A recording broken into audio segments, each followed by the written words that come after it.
Então, questão de direito autoral, lógico, se for o caso, tá errado, né? Se você se apropriou de uma imagem de forma indébita para criar treinamento de algoritmo, você vai ter que pagar por aquilo.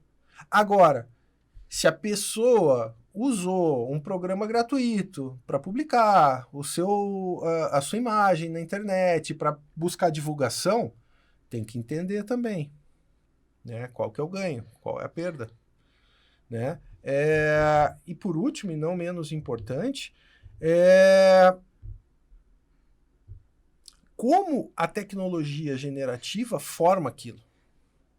Ela não vai usar uma parte da sua foto. Ela usou aquela foto para entender o que era determinado objeto. Ponto. A partir daquilo, quando eu pedi... Ela usou, vamos supor, um vaso. Ela usou milhares, talvez até milhões de fotos de vasos. E uma foto pode ser uma foto sua de um vaso, que você deixou lá publicamente para todo mundo ver.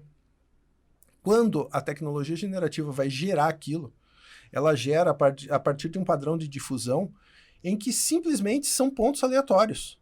E de forma estatística, ponto a ponto, ela vai recriar, com base em todos aqueles milhões de dados, um a um, ela vai fazer todas aquelas somas de novo e vai criar algo totalmente inédito, novo. Então isso é falta de entendimento também. Então a gente tem todo um problema aí de entendimento, evangelização, vai dar muito problema, vai ter muita reclamação.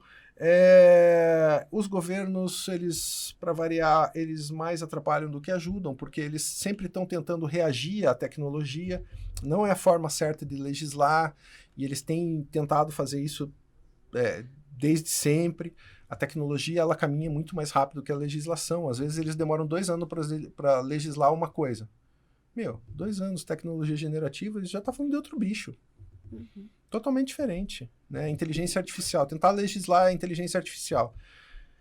É complexo, é muito complicado, né? Mas enfim, existem vários caminhos aí. Mas para fechar, a questão de ética, eu acho que a gente tem um problema sério em tecnologia generativa, que a Gartner apontou que 10% de todos os dados gerados até 2025 vão ser através de IA generativa.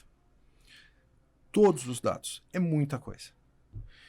E a gente tem milhares, milhões, talvez até bilhões de pessoas gerando conteúdo através de IA generativa de forma muito rasa.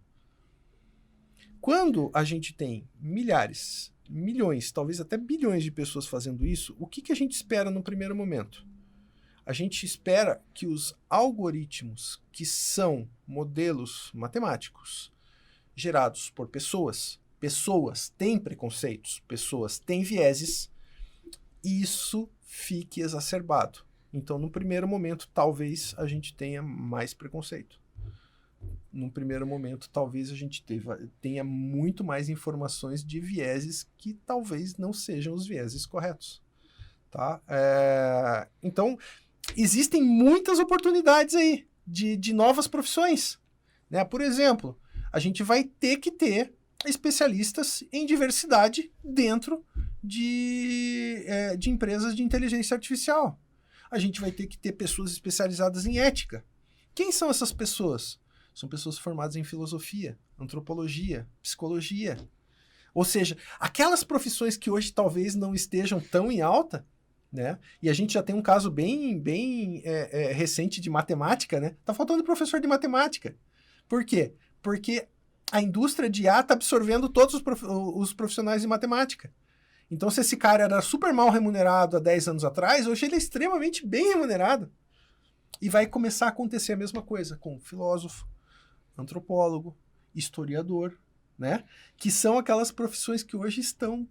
se a pessoa quer ser historiador no Brasil, vai virar professor. Não tem outro jeito. Né? E talvez não seja tão bem remunerado. E talvez, daqui a 5 anos, esse cara esteja numa super empresa controlando um algoritmo. Falando, não, a gente tem que ir por esse caminho, porque historicamente isso é assim, assim, assado, vai dar ruim. Então a gente tem uma nova gama aí de profissionais, e eu acho que essa é a parte da oportunidade, de pessoas que não eram, né, diretamente ligadas à área de tecnologia, que vão ser ligadas. Acho que tem até um caso lá do Grammy, né? Ou do Spotify com música, não foi um negócio assim? Algumas semanas atrás. Que algumas músicas começaram a ser bem conceituadas e elevadas para os top trends de música, com música sendo feita por IA generativa, né? Porque pega os principais sucessos de uma determinado cantor ou cantora, gera uma música, e por que não ser utilizada por esse compositor para fazer músicas de sucesso, né? Porque tudo é baseado em dado, né? Então, através dos melhores dados, ou das melhores oportunidades relacionadas à música, ou à informação, ou à imagem, que o Eduardo falou muito, isso tem de ser um sucesso, né?